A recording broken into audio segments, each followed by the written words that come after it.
elle rencontre un homme qui n'était autre qu'un esprit dans un site de rencontre, mais ce dernier apparaît mystiquement dans son appartement pendant leur premier rendez-vous et a failli mourir, mais a été sauvé par les voisins de l'immeuble.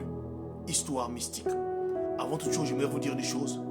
Derrière les sites des rencontres, la team HPH, il se trouve parfois beaucoup des esprits qui sont à la recherche des âmes. Alors méfiez-vous aux sites des rencontres, méfiez-vous aux réseaux sociaux, méfiez-vous au groupe des célibataires, s'il vous plaît. Certains d'autres sont sortis des prisons et viennent chercher des cibles faciles. Alors écoutez cette histoire, s'il vous plaît. L'histoire m'a été racontée par Sarah. Sarah vit en Angleterre et l'histoire se passe dans les années 2023. Mais avant de commencer, je vous encourage de prier sans cesse. Et surtout, de ne pas oublier que nous sommes dans un monde, là où il y a plusieurs mondes. Soyez prudents. Alors, en 2023, Sarah venait à peine de se séparer avec son homme. Alors, quand Sarah s'est séparée avec son homme, tout était très difficile. Cette dernière vit en Angleterre. Après la séparation avec son homme, Sarah avait un enfant. Voilà, quelques mois plus tard, Sarah va faire un accident avec sa voiture. Lors de cet accident-là, Sarah va perdre son fils. Et son fils va mourir.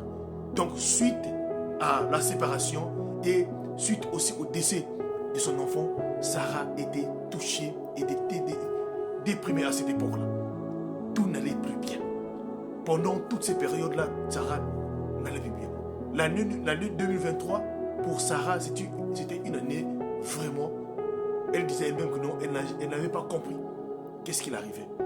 Sauf qu'arrivé le mois de novembre, Sarah ne sachant pas quoi faire pour vouloir véritablement trouver de réconfort, Sarah décide donc de rejoindre un site de célibataires. Alors qu'elle venait à peine de sortir juste du décès de son enfant. Alors, elle s'enregistre et là, Sarah commence à discuter, à trouver. Et très vite, il y a un monsieur qui va la contacter, voilà, qui va l'envoyer un monsieur pour s'inscrire et les deux vont commencer à discuter. Et cela va tomber très bien. Ce monsieur aussi vivait en Angleterre, mais dans une autre ville. Apparemment, c'est ce qui est écrit, ce que le monsieur avait répondu. Pendant au moins plus d'un mois, le mois de novembre, Sarah et ce monsieur-là sont restés en contact. Et tout allait très bien. Le courant passe très bien. Et ils sont arrivés même à la fin du mois de novembre, alors de s'appeler au téléphone. Voilà comment, après avoir passé un mois de relations juste en ligne, alors Sarah et le fameux monsieur décident donc, le mois de décembre, avant d'arriver au fait, de se rencontrer physiquement. Les deux se sont fixés rendez-vous. Au départ, il était que les deux devaient se rencontrer dans un restaurant. Mais Sarah, pour plus de raisons, comme son appartement était dans un lieu mouvementé de l'Angleterre, donc Sarah qui va dire au monsieur de tout juste de venir non loin de son appartement parce qu'il y avait même plein de bistrots là. Donc Sarah a donné l'adresse au fameux monsieur inconnu. Alors là, vous n'allez pas croire. C'est là où l'histoire commence.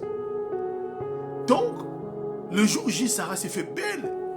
Elle est venue s'asseoir dans le lieu pour attendre le fameux gars qu'elle voulait rencontrer. Mais elle a attendu pendant 1 heure, 2 heures, 3 heures, le monsieur ne venait pas. Elle appelle le monsieur. À un moment donné, ce numéro ne passait plus. Sarah, dessus, comme elle était toujours aussi dans son quartier, elle décide donc de monter et de rentrer dans son appartement. Alors, vers 22 heures, il y a eu la sonnerie des sa porte qui sonne. Elle va voir, il n'y avait aucune personne. Au moins 3 fois. Ça sonne, il n'y avait aucune personne. Quand elle rentre dans la maison, elle constate que dans son téléphone, il y avait un appel manqué du fameux monsieur en question. Elle ne comprenait pas. Elle repart encore. Cette fois-ci, pour aller voir la porte, il n'y avait personne. Elle repart s'asseoir. Quelques minutes plus tard, ça sonne encore devant sa porte. Cette fois-ci, elle ouvre la porte. Elle regarde de gauche à droite dans le couloir. Il n'y avait personne.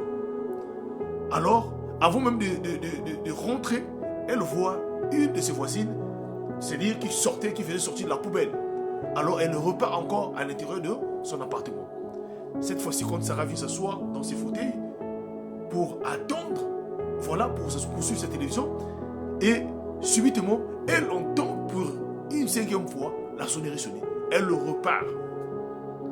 Elle ne comprenait pas. Un moment donné, elle se dit, ok, il fait très tard, demain je vais sortir. Elle va dans sa chambre. À la grande surprise de Sarah, quand elle va dans la chambre, En revenant au salon, elle vient trouver le fameux monsieur dont elle discute avec elle pendant pratiquement près d'1 mois et demi. Elle était dans sa maison, assise sur le fauteuil. Sarah s'est posé la question, comment ce monsieur-là a pu rentrer. Et le monsieur, quand le monsieur a vu Sarah, donc le monsieur a ouvert les bras et a donné un sourire. Sarah a donné un cri de panique. Et le monsieur a dit, ça ne sert pas de crier. Parce que moi et toi, nous sommes déjà mariés. Sarah a donné un cri terrible. Elle a voulu courir. Et je vous dis sincèrement, en arrivant devant sa porte, elle a pu ouvrir la porte le temps que le monsieur venait. Sarah s'est retrouvée dans le couloir et a crié. Voilà comment toutes les personnes de l'immeuble sont sorties. Les pompiers sont arrivés sur place. Et Sarah a expliqué que non, il y a un esprit qui est apparu dans mon appartement. Les gens sont rentrés pour voir, ils ont fouillé, il n'y avait aucune personne. Et ce soir-là, les pompiers qui étaient venus, Sarah a refusé de rester dans l'appartement, était obligée d'aller vivre chez sa sœur pendant plusieurs mois et passer même les fêtes là-bas. Et quand elle est arrivée, sa sœur l'a menée à une église afin de cette dernière puisse faire une délivrance. C'est là où on a expliqué que non, qu'elle a rencontré un esprit d'une personne déjà décédée.